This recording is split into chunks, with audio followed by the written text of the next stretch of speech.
And I just remember the days of like not having that and like waking up one morning and being like, oh my gosh, like we don't have enough money in the bank account to cover payroll. And it's like, holy crap. And when you discover that like day of, like you're in some trouble.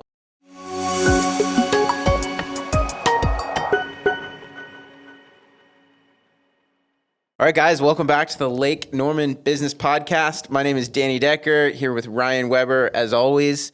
And today we're gonna shake it up a little bit, right, Ryan? We've got some questions, man. We got a little mailbag. Got some mailbag questions. So we're gonna jump into these questions, but also if anyone else out there has some questions you want us to cover, some ideas, some feedback, you can reach us at lknbusinesspodcast@gmail.com. We'd love to hear from you. And it's not small business. I will do my best from refraining of saying small business, but it just rolls off the tongue. So nice.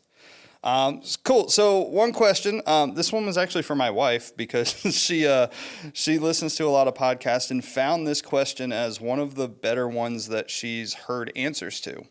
Of all the things you've tried to implement in business over the last 10 years, what's one thing you can't live without and one thing you would never do again? Oh man, those are two great questions. Yeah, I guess it's two. It's 1A and 1B. Let's go one at a time. I'll start with best thing I implemented is the concept of setting annual financial goals, growth goals, and then reviewing that stuff quarterly and keeping goals updated. And the reason that's such a big deal for me, and I'm guessing for a lot of business owners, is it's so easy, especially as a smaller business, to just kind of coast, you know, and just kind of like get to a status quo where like you're making enough money to get by, like you maybe got a small team, but you're just kind of like complacent, right? And you're just kind of just kind of flatlining it. And I know I fall into that when I don't have goals, but I'm like a goal-oriented person. Yeah. So if it's like, listen, next month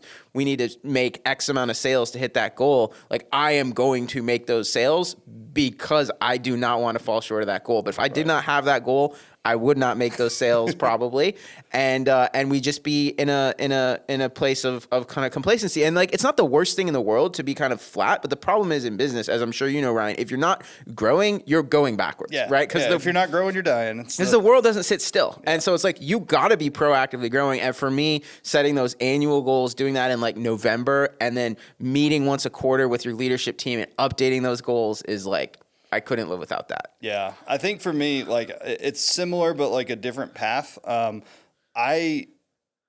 didn't grow up with any money. We also grew up with no like idea of running business. Like nobody in my family has ever been entrepreneurial whatsoever. Like you go to work, you make your money, you leave.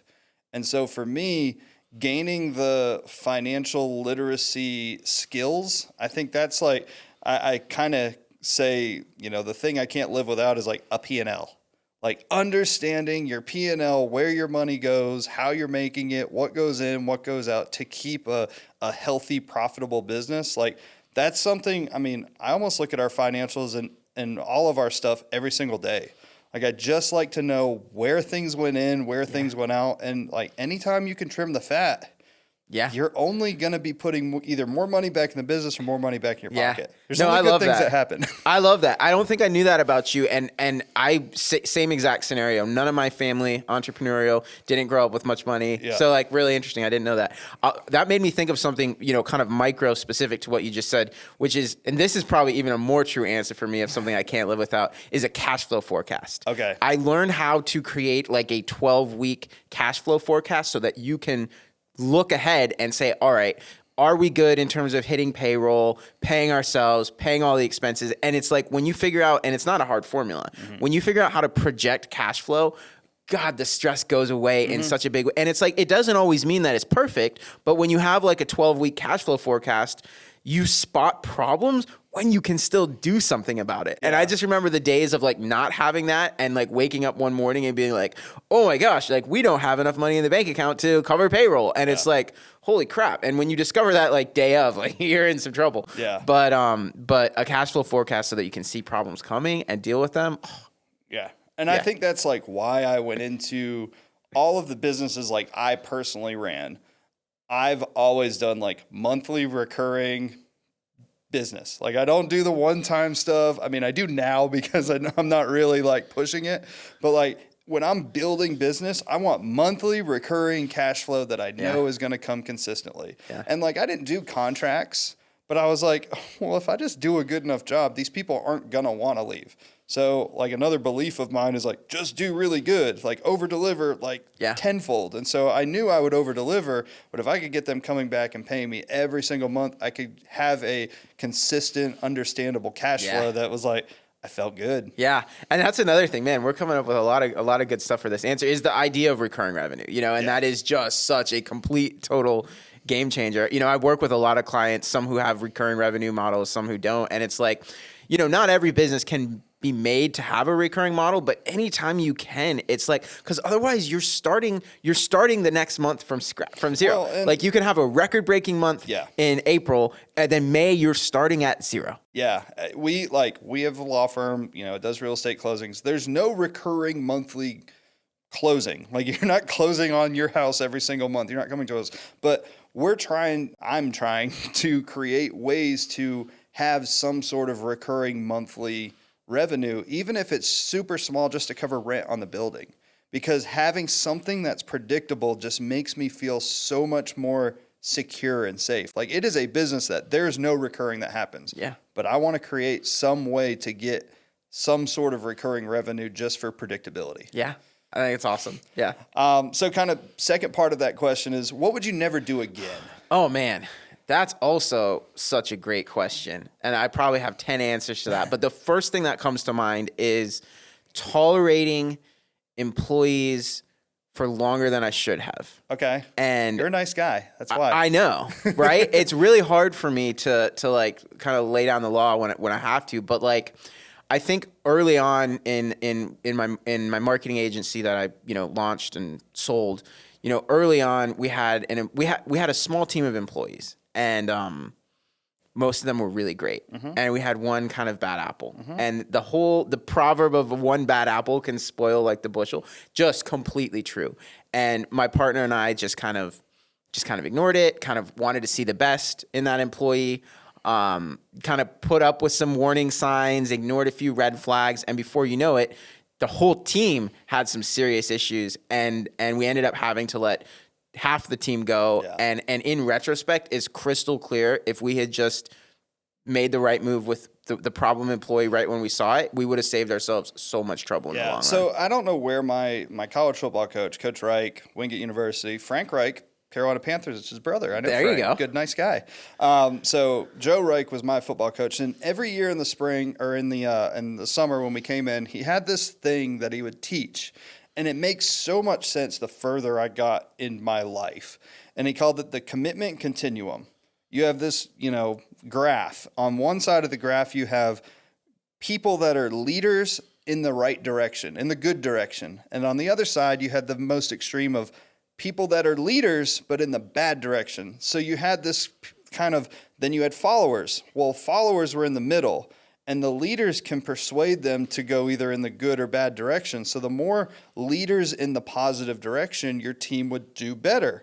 And the people that were leaders pulling people in the negative direction are how, that's how your team fails. Yeah. And he would teach there was, it was a whole day's worth of a couple hours worth of teaching on this specific thing, but like that one really, that resonates really well. It's just so true. And like, it's so hard as a business owner because as we both know, hiring is hard in this market. It's hard to find people. And once you find them, the last thing you want to do is let people go. Mm-hmm. But the whole thing of like, what is it? Hire slow, fire fast, right? Is just so true. Mm-hmm. And it's just like, if I could go back and give myself advice 10 years ago, it would be, let people go when it's clear that they're pulling the team in the wrong direction, like you said. Yeah. What about you? I thought of it. Now I need to remember what I just said, what I just came up with. So what would I? Oh, this was it. Things that I will never do ever again. And I think I learned this one relatively early. I don't believe there is, or I have competition. I don't believe in it. There's not a competitor of mine that is out there taking people away from me. So I ignore my competition. whoever, whatever that is. So, I'm going to use the law firm for example, because it's always easy for me to use that. Like, there are other real estate law firms out there that do real estate closings. I don't know who they are. I don't know what they're saying. I don't know what their process is because I don't care. I don't want to use my brain power and my energy to focus on them, because all the time I spend focusing on them is time I can't be focusing on my business to make it better. So I love that, man. I just try to say I'm going to be the absolute best that I can be. It doesn't matter what the rest are doing. I love it. I love that for a couple of reasons. I love it because of the mindset that it creates. It's more of like an abundance mindset as opposed to like a lack mindset. We're all going to do fine. Right. And it's like, and what good do you do to sit around worrying, about it? And like, I know you've made referrals to, you do video, you make referrals to other video people because, and that just comes from that mindset of like security and positivity. And the other thing I love about it is I think businesses that focus too much on what the competition is doing end up just trying to imitate them. And like, that's the worst thing. Well, my philosophy is if I'm paying attention to what they're doing and trying to copy them or replicate it or make it better, they're ahead of me and they're always going to be innovating and ahead of me. Yeah. And if I don't focus on them, like it's impossible for you to catch me because you're going to have to try and copy me. And I'm already so far ahead. Yeah. And it's like really the place to be paying attention is what your clients and customers need, right? And you guys do an amazing job with that. And so it's like, who cares what the competition is saying? Yeah. Like, what do your customers need? What do they want? What are their pain points? How can you speak to those? Yeah. It's like, that's so good. I love that. The gym industry, I mean, that's where you learn that one. Like, that's a cutthroat industry where, especially in the CrossFit gym industry, like, I'm going to poach that member to come here. And I was focused so hard on it. I'm like, why am I focused on that? Like, focus on the clients and making them happy, and they're just going to stay. And that's where it all came from. That's so good, man. One more question we've got came in. What's your biggest hardship in business, and how'd you learn from it? So, like, historically biggest hardship, or biggest hardship? I think you can kind of take it however you want. Like, there's got to be a turning point in your business where, like, it hit the fan. Yeah. Like there's got to be something that out there for you. Like, I know you're pretty good at, this business thing. Yeah. But there's got to be a time. Oh, many. Yeah. I think, the first thing that comes to mind, I just covered, so I'll go in a different direction. It was the employee setbacks and having to recover from letting half of the team go. I think back to like the early days when I was building my first agency. Gosh, this is back in like 2010. And my partner and I we had all the energy in the world and like we're willing to hustle and all of this. But we just went down this road of just trying to be everything for everyone. The concept of, hey, yeah, we'll design shirts for you. We'll figure out how to do a radio advertisement. We'll build your website. Like, we basically just didn't want to say no to any client that could write us check, even if it was a tiny check. And, that had us in a place of just being scattered, burned out, exhausted, right? Because like there's no predictability. There's no, like, it's like we're reinventing the wheel every single day.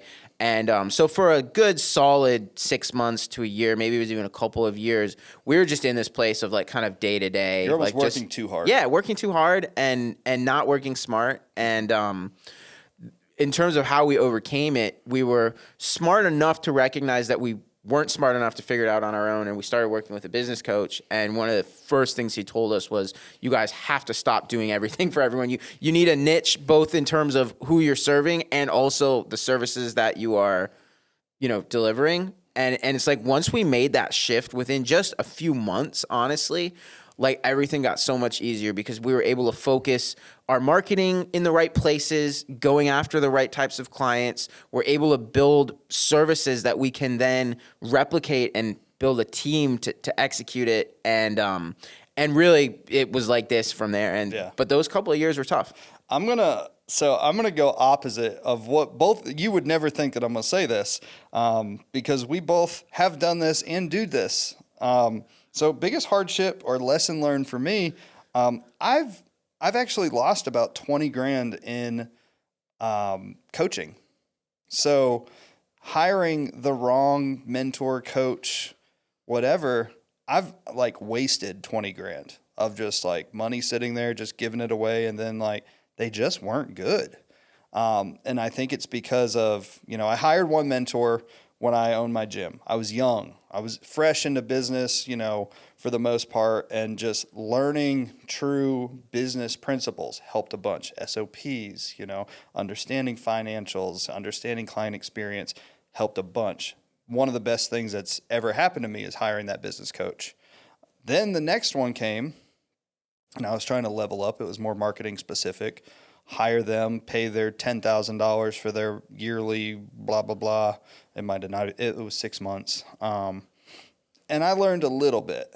But the problem was it was a small group setting. And in that small group setting, there was a lot of businesses that were underneath the level that I was. And so I'd go in and listen to the small group stuff. I'm like, guys, these aren't even problems. Like you're worried about this stuff that's not even a thing. Like, let's get to some higher level things where we can make some money. But like for them, it was problems in their business. It was just such menial problems to me because I was already past all that. And so then I hired another one. And this was relatively recent. I want to say about 2 years ago. $15,000. Got nothing. I think I made it like 2 weeks and then was like, I'm never going to show up again because it was once again a smaller group. It was like a group of 5. And it was taken over and they focused so much on people that had problems that once again were less than what I had. Yeah. And so they had to build all those people up to get them to where I was in my business before we could move forward with my stuff.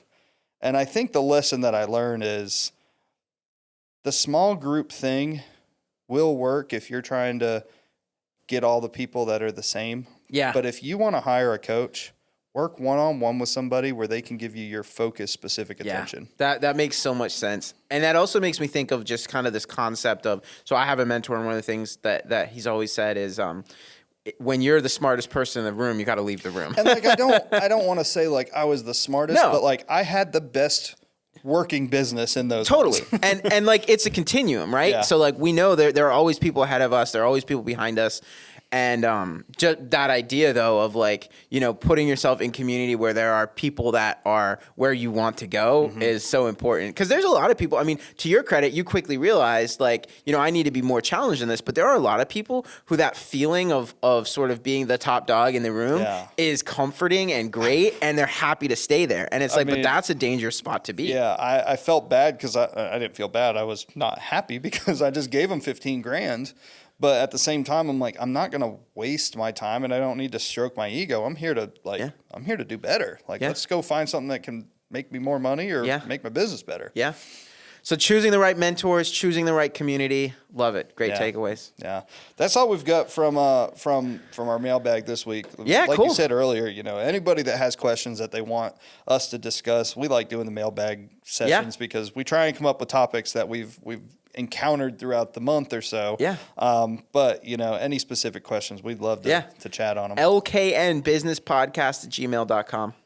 Awesome. Well, Danny, we'll talk to these people next week. All right.